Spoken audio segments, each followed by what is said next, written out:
ඒතර අපි සාකච්ඡා කරන්න මේ ප්‍රශ්නය 2004 A level ධාරා විද්‍යුත් රචනා ප්‍රශ්න අපි සාකච්ඡා කරන්න යන්නේ. හරි. පෙන්වා ඇති පරිපථයේ බැටරියට 12 වෝල්ට් V-ගාබ දෙකයි ඕම් අභ්‍යන්තර ප්‍රතිරෝධයක් සිම්පල් R ඇත. පහත් දක්වන එක් අවස්ථාවන්හිදී බැටරිය මගින් R ප්‍රතිරෝධයට සංක්‍රමණය කරන ලබන ක්ෂමතාව P කියන කෙනා හොයන්න තියෙනවා. ඉස්සරහේ පරිපථය පොඩ්ඩක් දල වශයෙන් අඳගමු. හරි පරිපථය දල වශයෙන් අඳගමු පොඩ්ඩක්. එහෙම ගියා.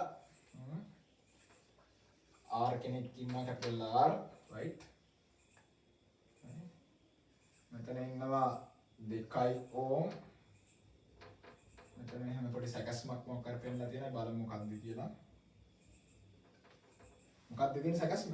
සැකස්ම නැහැ තියෙන මොකක්ද? ඒ තියෙන V-ගාබ ප්‍රබලය. මෙයා E එයාගේ 12 වෝල්ට් මෙයා සිම්පල් R. ඔහොම පෙන්නලා තියෙනවා හරි. right. මෙතන ඔන්නෝම පෙන්නලා තියෙනවා. පහත එක් අවස්ථාවේදී බැටරිය මගින් R ප්‍රතිරෝධයට සංක්‍රමණය කරන ලබන ක්ෂමතාව අහලා තියෙනවා. හරි. කැපිටල් R සමාන එකක් වුණොත් එහෙම. පළවෙනි අවස්ථාව. කැපිටල් R සමානයි එකක් වූ විට. හරි. කැපිටල් R සමාන එකක් වුණොත් එහෙම මොකක් වෙයිද?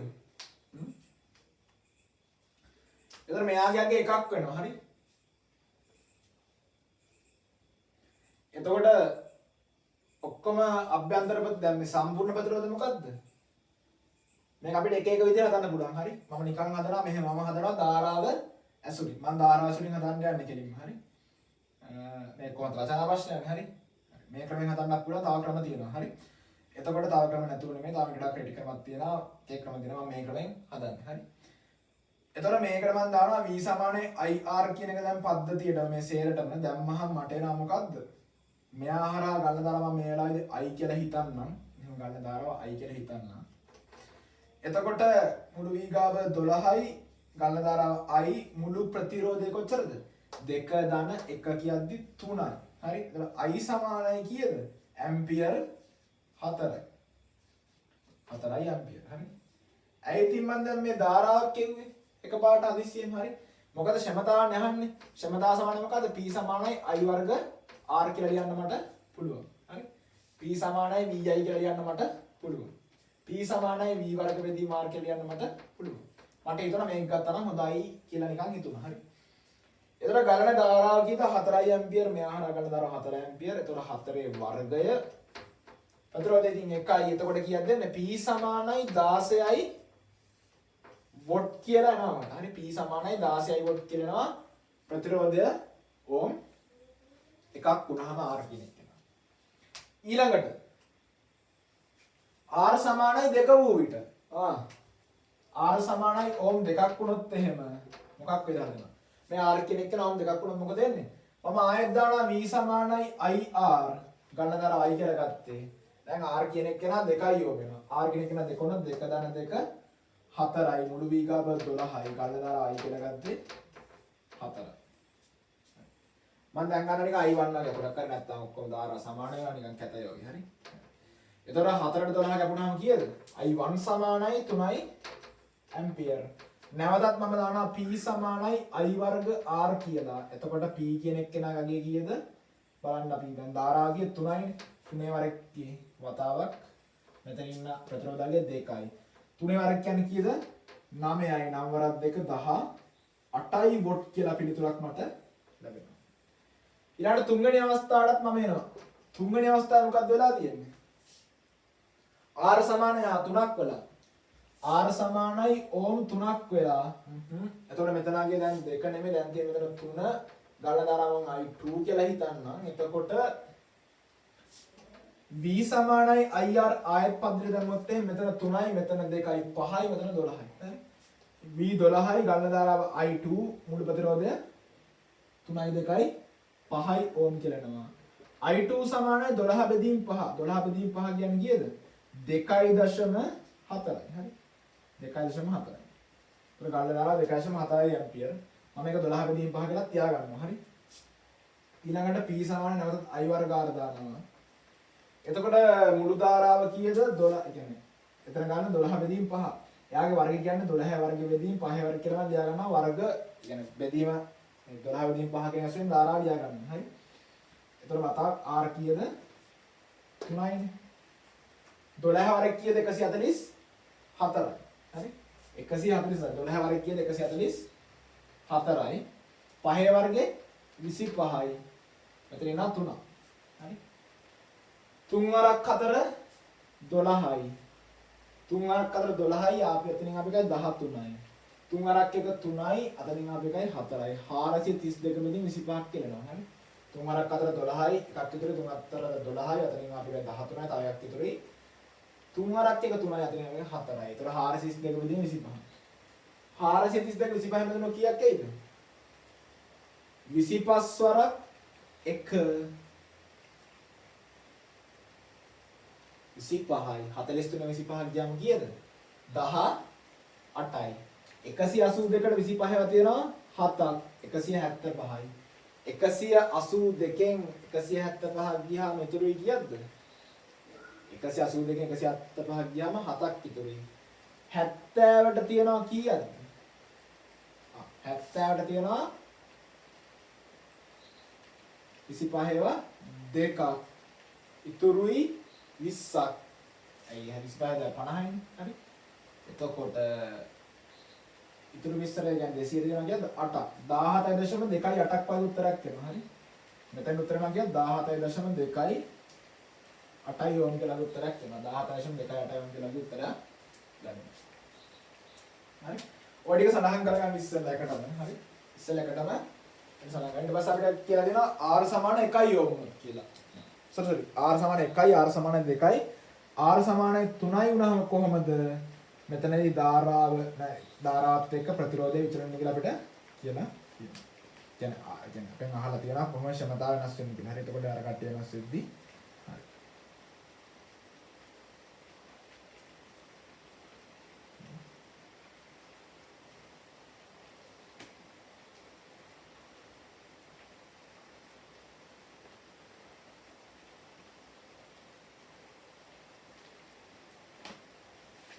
හරි නේද? හරිනේ.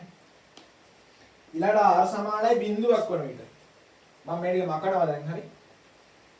ඊළඟ මේ ටික මකනවා ඊළඟට අහලා දෙනවා r සමානයි බිඳුවක් වන විට. හරි. මම අගයන් ටික නිකන් තියාගන්නත් හිතනවා. මෙතෙන්ට ආවේ කීයද 18 මුලින්ම ආවේ 16යි 18යි 17යි. හරි.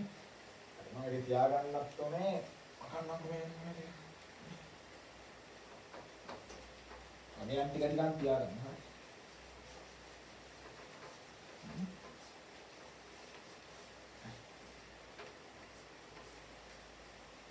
එතන මට මොනවද 1යි ඕම් වුණාම කීයද 16යි වෝට් 2යි ඕම් වුණාම කීයද 18යි වෝට් 3යි ඕම් වුණාම ආව කීයද r කියන එක කෙනා මට ආවා කීයද 17.2යි 8යි වෝට් කියලා ආවා. දැන් ඊළඟට කියනවා බිඳුවක් වුණාම අනේ ඉතින් අපි දන්නවා මොකද්ද p සමානයි i වර්ග r නේ. p සමානයි i වර්ග r යටතේ r බිඳුවක් වුණොත් එහෙනම් p කෙනෙක් යන කීයක් වෙනවද? i කීය වුණත් ගන්නෑ මොකද වෙන්නේ? බිඳුවක් එන්නේ හරි. බිඳු කියන්නේ බිඳුවයි වෝල්ට් කියන්නේ. හතරෙනි කියලා තියෙන අපේ r සමානයි බිඳුවක් වුණාමනේ.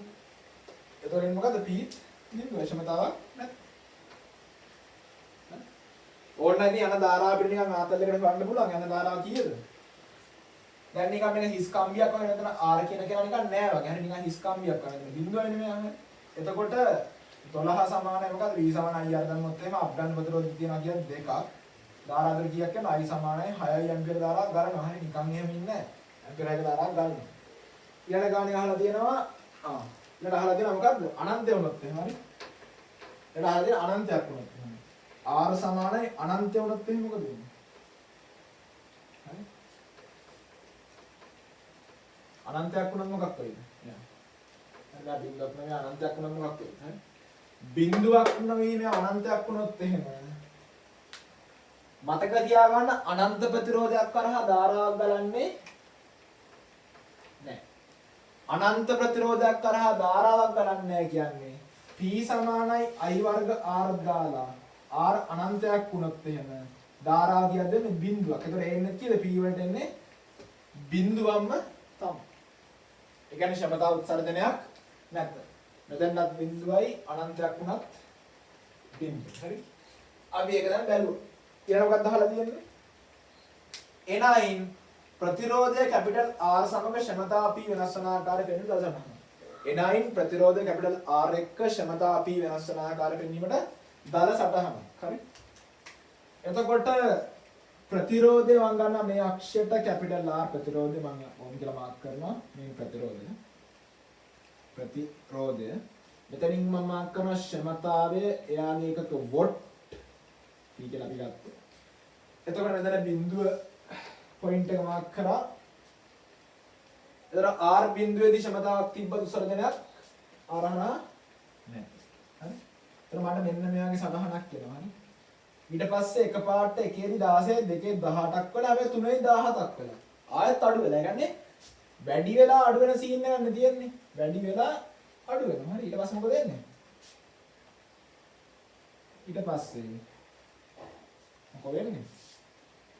R කියන එක්කෙනා දැන් මේ බිඳුවේදී බිඳුවයි සමතාව මෙයා අනන්තයට ගියාම R කියන එක්කෙනා කී දෙන්නේ? බිඳුවම තමයි. හරි. ඔය වගේ වක්‍රයක් ඔය කට්ටියට ලැබෙයි. හරි. ඔය වගේ වක්‍රයක් තමයි කට්ටියට ලැබෙන්නේ. ඒක පැහැදිලිද? ඒක තේරුණාද? ගැල්ලුවක් නැහැ නේද? හරි. ඒක ගැල්ලුවක් නැහැ නේ. හරි. අනන්තයක් වුණාම බිඳුවක් වුණා. හරි. දැන් මේ වගේ වක්‍රයක් ලැබෙයි. හරි. මේ වගේ වක්‍රයක් අපිට හම්බ ගිහිල්ලා මේ විදිහට ආයෙත් උපරිම වෙලා ඊට පස්සේ ආයෙ අඩු වෙන වක්‍රයක් තමයි අපිට ලැබෙන්නේ. හරි.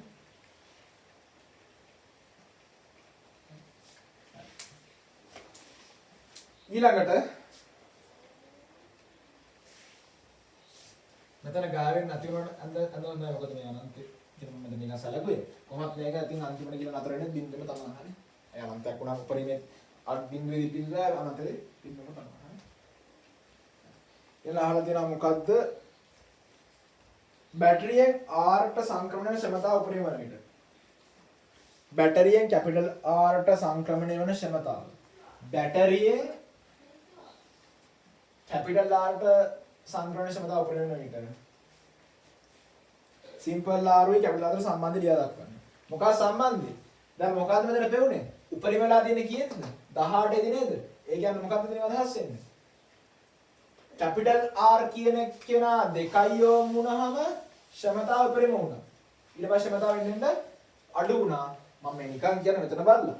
ඒතර කැපිටල් R සමානයි සිම්පල් R. හරි. ඒ කියන්නේ පරිපතයේ අභ්‍යන්තර ප්‍රතිරෝධය කියන එක්කෙනා බාහිර ප්‍රතිරෝධය අගේට සමාන වුණොත් අන්න ඒ වෙලාවේදී බාහිර ප්‍රතිරෝධය මගින් උත්සර්ජනය කරන ක්ෂමතාව උපරිමයක් වෙනවා. මොකක්ද? අභ්‍යන්තර ප්‍රතිරෝධයේ අගය සමාන වුණොත් බාහිර ප්‍රතිරෝධයේ අගයට පරිපතය මගින් උත්සර්ජනය කරන ක්ෂමතාව උපරිමයක් වෙනවා. කැපිටල් R සමාන සිම්පල් R. ඔක තමයි සම්බන්ධතාවය. ඊට පස්සේ අපෙන් අහලා තියෙනවා මෙහෙම 6 වෝල්ට් 0.36 වෝල්ට් බල්බ සමූහයක් නිර්දේශිත ප්‍රමාණයක් ගෙන් දැල්වීමට ඊයේ සඳහන් කළ බැටරිය භාවිත කරනු ලැබේ. මේ සඳහා බැටරියට සම්බන්ධ කළ හැකි උපරිම බල්බ සංඛ්‍යාව අපෙන් අහලා තියෙනවා. 6 වෝල්ට් හැබැයි 0.36 වෝල්ට් අගයක් තියෙන බල්බ් ටිකක් සෙට් කරන්න යනවා. දැන් මේ බල්බ් ටික සෙට් කරන්න ගියාට හරි බල්බ් ටික සෙට් කරන්න යනවා. මේ බල්බ් සෙට් කරන්න ගියාට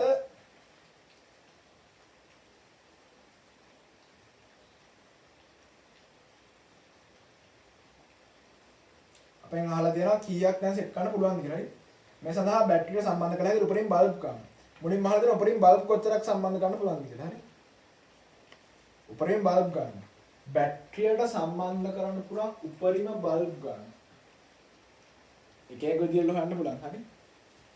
එතකොට බැටරියට සම්බන්ධ කරන උපරිම බල්බ් ගන්න කියන්නේ මොකද්ද? හරි. මම මෙතන මකන්නම් මේ ටික. මෙහෙම හිතන්නකෝ. පරිපතයට දෙන්න පුළුවන් උපරිම ක්ෂමතාව කොච්චරද?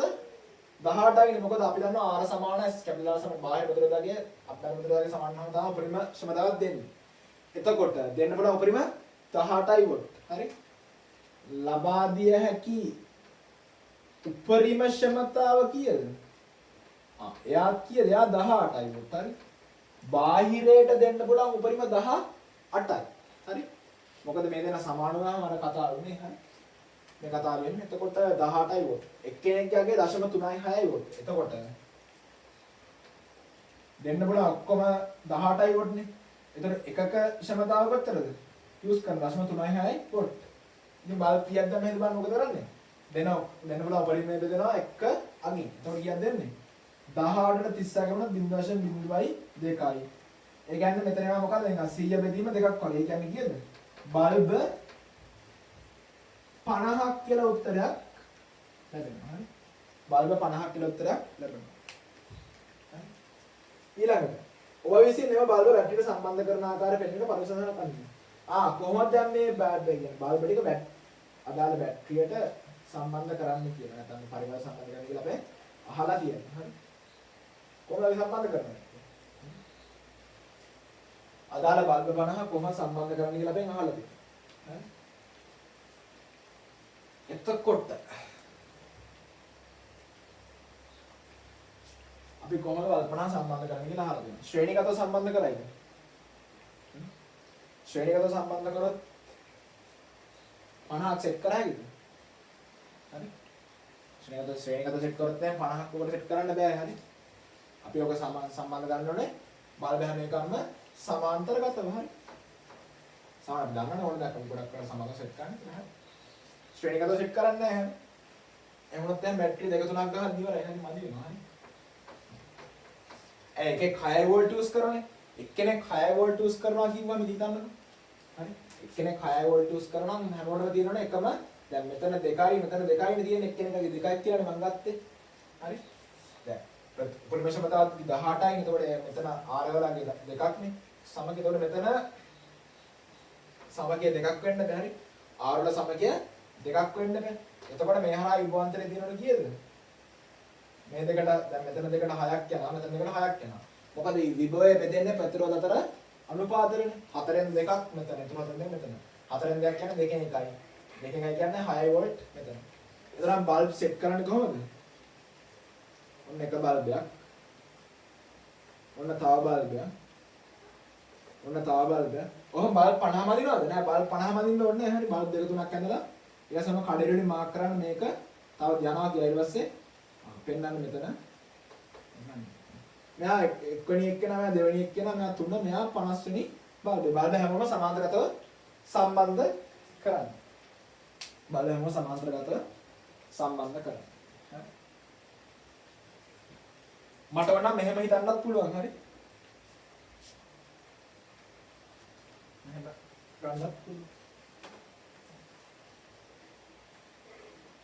හරි. ඊළඟට බැටරිය ඇම්පියර් පැය 90ක ලෙස බැටරිය ඇම්පියර් පැය 90ක් ලෙස ක්‍රමාංකණය කර ඇත. ඉන් දැක්වෙන්නේ බැටරිය පූර්ණ ලෙස ආරෝපිත කළ ඇති විට එය පැය පූර්ණ ලෙස ආරෝපිත කර තිබොත් ඇම්පියර් 1 ධාරාවක් පැය 90ක් තුල හෝ ඇම්පියර් 2 ධාරාවක් පැය 45ක් තුල ලබා දෙන්න ආශි නිකුත් කළ හැකි බවයි. මේ සඳහන් කළ බැටරිය 4හි A ගණනය කළ 4 A ගණනය කළ උපරිම බල්බ සංඛ්‍යාවට කොපමණ කාලයක් ක්ෂමතාව ලබා දී හැකියි. 4 A වල ගත්ත එක්කෙනා 4 A වල අපි ගත්ත يعني බැටරිය අපේ 4 වල බල්බ 50ක් කියලානේ. උපරිම බල්බ සංඛ්‍යාවට කොපමණ කාලයක් ක්ෂමතාව දෙන්න පුළුවන්ද කියලා අහලා තියෙනවා. ඇම්පියර් 1 ගානේ ගැලුවොත් එහෙම මෙයාගේ දැන් මෙතන හිතන්නකෝ කියන්නේ. දැන් මේ කට්ටියකම සමකෙන්න ඕනේ කීයක්ද ළමයි? 2යි ඕම්නේ. ඇයි එහෙම වුණාම මෙතන 2යි ඕම් වුණා සමකේ මෙතන මේ උපරිම ක්ෂමතාව ලබා දෙන්නේ. හරි අපි හොයාගත්තානේ. يعني ඔක්කොගේම සමකේ 2යි ඕම් වෙන්න ඕනේ. හරි. එතකොට මෙතන 2යි ඕම් වුණොත් මෙතන 2යි ඕම් එතකොට මේකේ ගල්ල ධාරාව කියලා අපි කලින් හොයාගත්තා V9 අයරදල් මම ආයෙ පාරක් හොයන්න 12යි I දන්නේ මෙතන 2යි මෙතන 2යි මේ සමකේ ඔක්කොම එක 2යි මෙතන 2යි 4යි. I සමානයි කියද්දී 3යි ඇම්පියර්. එතකොට ගලන ධාරාව කීයද මේ හරහා ඇම්පියර් 3යි. ඇම්පියර් 3ක ධාරාව දැන් පැය එකක් ගිය කියන්නේ පැය 90ක් යනවා ඇම්පියර් 1කට. ඇම්පියර් 2කට පැය 45යි. එහෙනම් ඇම්පියර් 3කට කීයද? මනෝමය නේද? පැය 30යි. එක්වරක් 90යි දෙවරක් ඇම්පියර් පැය 90ක් කියලා තියෙන්නේ. ඒතර ඇම්පියර් දෙක ගන්න ගියොත් ඒත් 90ක් වෙනවා. ඇම්පියර් තුන ගන්න ගියොත් ඒත් 3 30 90ක් වෙනවා. ඒතර පැය 30ක් ධාරාව කරන්න පුළුවන්. හරි. සුළු කරන්න දෙයක් නැහැ. ඉතින් ඊසි හරි. නිකන් වුණත් උත්තර ගන්න අපිට හැකියාවක් තියෙනවා. ඇති දෙයක් නැහැ.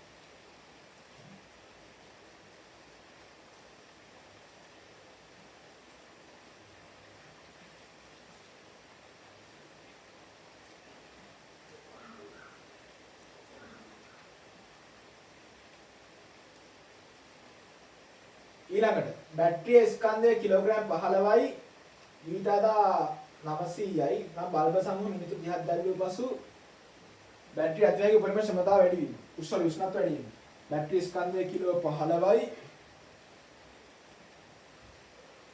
හරි ඊටදා 900යි බල්බ සමූහය මිනිත්තු 90ක් දැල්වූ පසු බැටරිය අධිවේගී උපරිම උෂ්ණත්වය වැඩි වීම උෂ්ණත්ව අන්තරය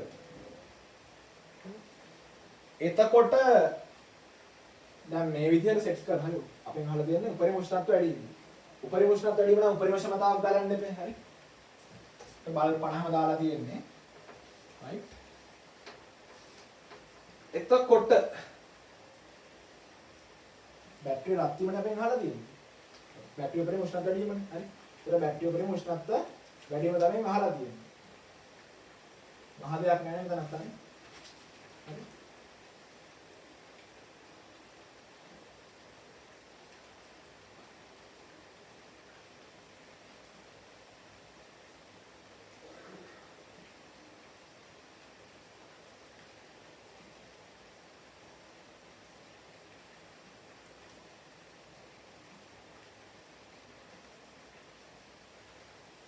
මිනිත්තු 30ක් දාලනවා කියන්නේ.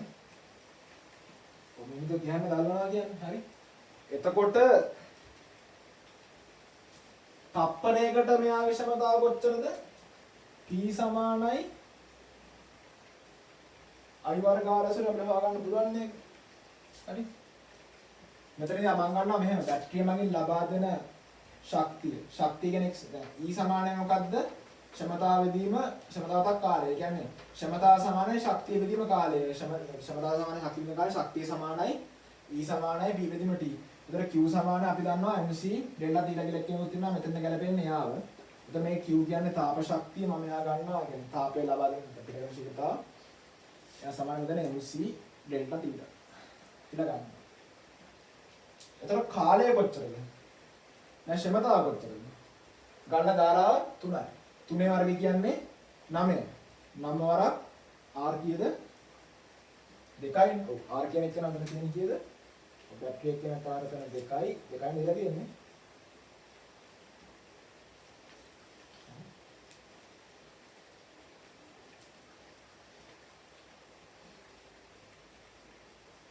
ඔව් 2. හරි. 2යි නේද තියෙන්නේ? හරි.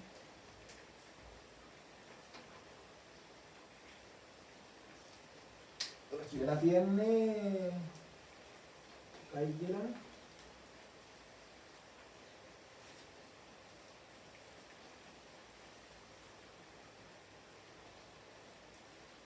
ඔව් හරි හරි එතකොට මේක අහලා තියෙන්නේ මේ විනාඩි 30කට නේ මේ කාය විනාඩි 30කට අහලා තියෙන්නේ 9 වරක් 2යි එතකොට P සමාන I වර්ග R කියන්නේ තප්පරයක ලබා දෙන ශක්තිය තප්පරේ ලබා දෙන මෙච්චර ශක්තියක් නම් විනාඩි 30කට විනාඩි 30ක් කියන්නේ තප්පර 60 ඒවා 30ක් නේ මෙන්න මෙච්චර ශක්තියක් දෙනවා හරි මෙහා සමානයි මෙයාගේ ස්කන්ධ කිලෝ ප්‍රක්‍රියේ ස්කන්ධ කිලෝ 15යි ඊටාදා කීයද 900 නේද ඊටාදා 900 උෂ්ණත්වය වැඩි වීම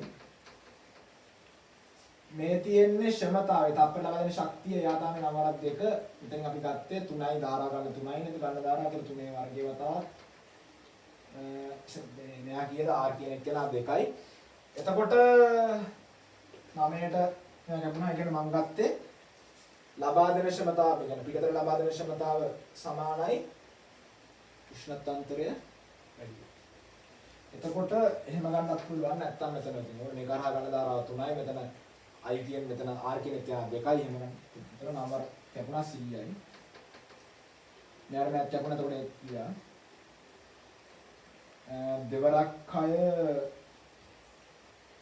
12යි 12 36 36 බෙදීම් 15ක් කියනවා මම මෙතනද දෙන්න දීලා මේ දෙන්න කරනවා මට කියන 3 12 බෙදීම 5 12 5 බෙදීම කීයද 2.4යි සෙල්සියස් අංශ කියලා උත්තරයක් මට එනවා හරි ඔහොම එකක් යනවා එතකොට 2002 මේ සොරි 2004 ඒ ලෙවල් ධාරා විද්‍යාවේ ප්‍රශ්නේ සාකච්ඡා කරන්න තියෙන අපිට ඔච්චරයි හරි මම හිතනවා පැහැදිලි ඇති කියලා හරි